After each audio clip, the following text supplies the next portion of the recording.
Welcome back, toy fans, to episode 247 of Ronald's Reviews. And on today's episode, I'm going to do something I've not done for a very long time.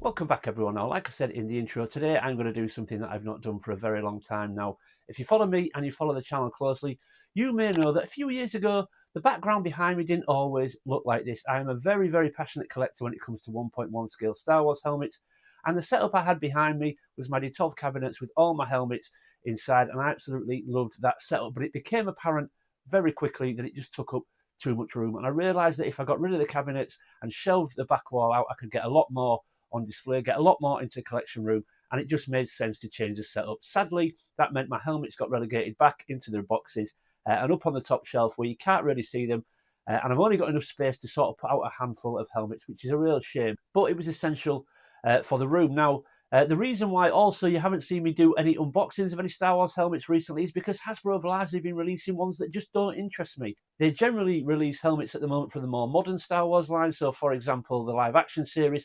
We've had various helmets from shows like The Mandalorian. We've also had numerous Clone Trooper helmets from things like the prequels and various animated series, which again, just don't interest me because I am largely an original trilogy man. But they have, in the last couple of years, released one helmet that does interest me. I finally managed to get it into my collection, so today we're going to take a look. So that being said,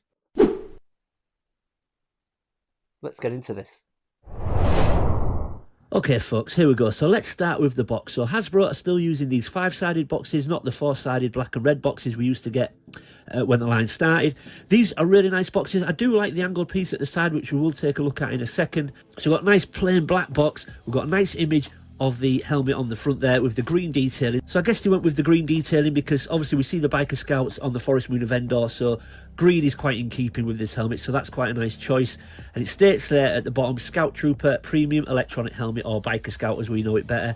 It says Premium Electronic Helmet, that's because these helmets contain a voice changer. Don't use the voice changer, they're absolutely terrible. It states there it takes 3 AAA batteries, and then there's a little speaker emblem there, I'm assuming, to indicate the voice changer. The voice changer they've used on various helmets, the Stormtrooper and things like that, they're terrible, folks. Just don't use it. Don't put any batteries in, just leave it and enjoy the helmet as it is. But that's a really nice image on the front. We've got the giant Star Wars Black Series emblem in the corner, and yeah, a very, very nice start. Then as we spin it around, like I said, they have these angled pieces on these boxes now, and they've got some really cool artwork, as you can see, on these boxes. So we've got a nice image of the Biker Scout there, and then it's a little cut-off section, and then a more of a side profile, a larger image and a side profile at the bottom with the Hasbro sign. And yeah, I do enjoy these little sort of angled pieces, but sometimes when you want to take the helmet out of the box and maybe flatten the box for easy storage, that piece makes it really difficult to flatten these boxes and store them easy. It sounds silly, but it really does make it awkward to flatten them out and get them into storage. But if you're keeping the box made up, that is a nice image there, and I do like that diagonal section. And then as we keep going on this side now, we've got a nice side profile of the helmet, but it's slashed off down the middle. It shows you the helmet at the top, and then at the bottom more of the inner workings of the helmet, almost like a blueprint, if you like. And then again, the Star Wars Black Series logo in the bottom corner. That's a really nice image. I do like that. And then as we get to the back of the box, again, we've got another image of the helmet, but this time with the faceplate sort of up, or sort of half up anyway. It shows you the chin guard there, and then there's a little breakdown at the side of various features of the helmet, which again we will take a look at once we start looking at the helmet out of the box. But yeah, I like that. Again, there's a little section at the top there that tells us there's some padding inside, etc. But yeah, that is a really nice image.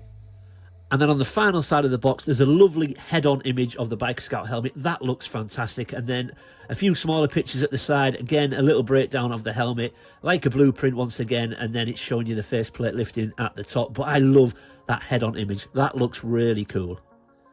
Okay, folks, and there's the box. Not forgetting on the lid of the box, there's a really nice enlarged image of the Biker Scout helmet as well, which looks great.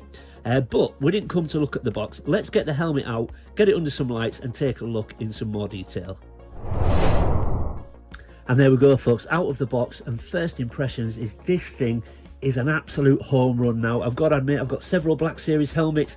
I do think Hasbro have released some real duds in the past, but this one is an absolute home run. It's amazing. It looks fantastic. When I took it out the box, it feels really sturdy, really durable, nice and heavy. It's got some weight to it. It feels solid when you tap it. and it just looks wonderful. The lens is solid. Now, a lot of the time you'll find Biker Scout helmets online that are like customs, unless they're from the high-end providers. If you get customs one on things like eBay, they look like a solid lens, and then you get it and it's just like a film, and it's soft, and you put your finger on it and it bends and it pushes in. That's nice and solid. That at the top, I had a previous helmet that was a decal, but this is embossed into the plastic. That's great. And then you've got the aerator, or the sort of breathing apparatus at the front there. There's loads of detail on there. I thought that was mesh at first, but I actually think that's just painted plastic, but it looks great. And yeah, first impressions is the helmet looks wonderful, and for me it's Hasbro's best work without a doubt. The Boba Fett helmet is brilliant, the Stormtrooper helmet is brilliant, but this, I think this edges them both.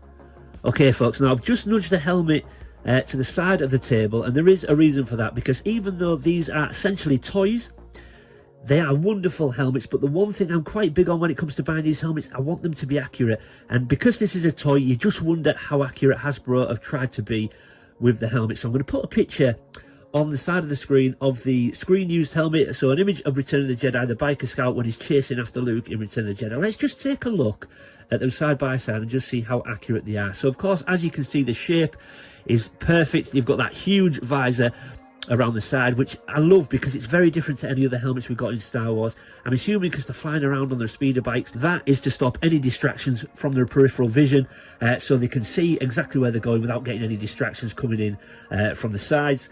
But this looks great. Now the one thing, like I say, they're embossed, so that looks fantastic, nice and accurate. But the one thing I noticed straight away was the visor looks great, but the top of the sort of lens looks a little bit more curved on this edition, whereas on the actual screen used one it looks a little bit more straight and a little bit more flat. Now that might be the angle that we're looking at it, but that does look a little bit more curved on the lens. But after that, it looks very good. The nose piece, that is not a decal, that is sort of embossed in the plastic as well. That looks good. But yeah, it's really, really nice.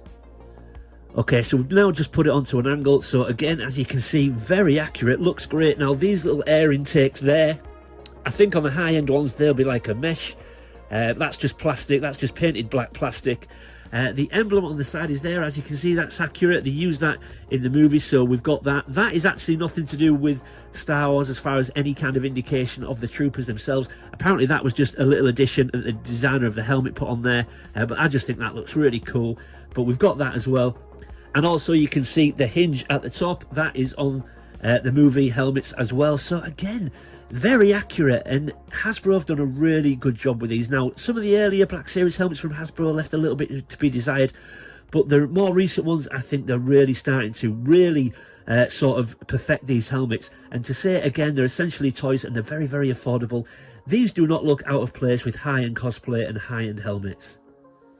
And then we get to the back of the helmet. So again, very accurate to the movies. I haven't actually got an image to show you for these, but I know, obviously, if you know your Star Wars, you'll know that this is what the back of the Scout Trooper helmets look like. You've got that little bit of detail in there that's quite soft. And when I say that, I don't mean it's soft to the touch. I mean, it's not particularly sort of defined, those little ridges there.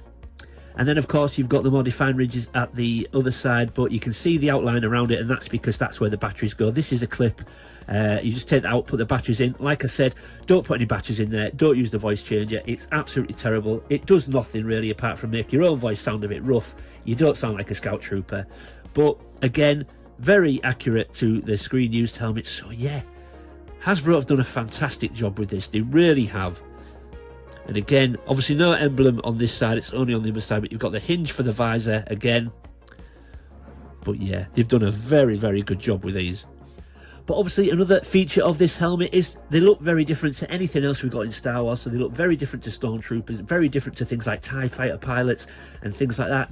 But also the good thing is these have got a faceplate that lifts up. Now, I can't do it on the table, it's difficult. I'll do you an overlay to show you how it works. But the great thing is these faceplates lift up. Now, I used to have a custom version, and when you lifted the plate, it had no sort of mechanism to keep it open. You had to jam it right up high so that just tension held it. Whereas this, it's on a ratchet, so it sort of opens in stages and locks in on each stage. Now, I don't know why you'd want to open it just halfway. You would open it right to the top, but it stays open, it's nice and solid. Like I say, it's on a ratchet, so it locks in stages, and it's just a wonderful helmet. So for me, this is Hasbro's best work. And I've said to you already, even though essentially these are toys, these helmets will really do it. If you've got a high-end Biker Scout outfit and you don't want to spend £500, £600 on a helmet, 100 quid, this will do it. It won't look out of place. Now, of course, this wouldn't pass for any sort of 5.0 first entry or UK Garrison, but if you just do it for yourself and you've got a really good Biker Scout costume, but you don't want to spend £500 on a helmet, 100 quid, this will do it. It will not look out of place, and I guarantee this will satisfy you. It really will. I used to do a bit of cosplay myself, and I used to spend quite a lot of money on helmets. The Black Series helmets will do it for you now, folks. Unless you're trying to get into the UK Garrison, I guarantee you will not be disappointed if you pick up one of these. They look superb, and yeah, really will work for high-end cosplay. So yeah, there we go, folks. That is the Biker Scout or Scout Trooper helmet from Star Wars Black Series. It's absolutely superb. I cannot recommend it enough. I love Black Series helmets. The Boba Fett one is amazing. My Stormtrooper is great, but if I'm honest, I think this beats them. For me, at the moment, this is Hasbro's best work when it comes to 1.1 scale Star Wars helmets. I cannot fault it in any way. It's absolutely superb and would not look out of place with high-end cosplay. It really is that good. So yeah, there we go, folks. Hope you enjoyed it, but I can't do this video without mentioning my good friend Paul over at Paul's Collectibles, because Paul is also a 1.1 scale Star Wars helmet collector. He's in a different stratosphere to me. His collection is superb. Now, myself and Paul used to do a collaboration called Dome Pieces once upon a time. I may actually contact him just to see if he would like to do a little bit of a one-off show, because I do miss doing our helmet videos. But Paul has also done a review on this a couple of years ago. His review is far more comprehensive and far more thorough than mine. His reviews are fantastic, so please head over there and check out Paul. If you don't know his channel already, Paul's Collectibles, I will leave a link in the description, not only to his channel but also to the Biker Scout review video as well. But Paul's setup is unbelievable. I know he'll be grateful to have your support, but whenever I do these videos, I always feel I've got to do something that's a little bit of a hat tip to Paul and his channel. So you'll notice when I did the intro, the way I did the intro and introduced the Biker Scout helmet was just a hat tip to Paul and how he does it. I'm not trying to copy him. I just like to replicate him sometimes, just because I think his channel is wonderful and we've always collected helmets together. He's carried it on with a lot more dedication than I have. Now, don't get me wrong, I'm no less passionate about the helmets, but I collect a lot of other things where Paul is very helmet dedicated. So head over to Paul's Collectibles. I know he'd be grateful to have you, but yeah, I cannot fault this helmet whatsoever. So there you go, folks. Hope you enjoyed it. If you're new to the channel, thanks for stopping by and giving me a shot. I hope you'll consider leaving a like and subscribing. And if you're one of my existing viewers and existing subscribers, thanks for sticking with me, folks. I really do appreciate it. Leave any comments or questions in the comment section below. I always try to read everyone's comments and get back to everybody. And as always, keep collecting. I'll see you next time.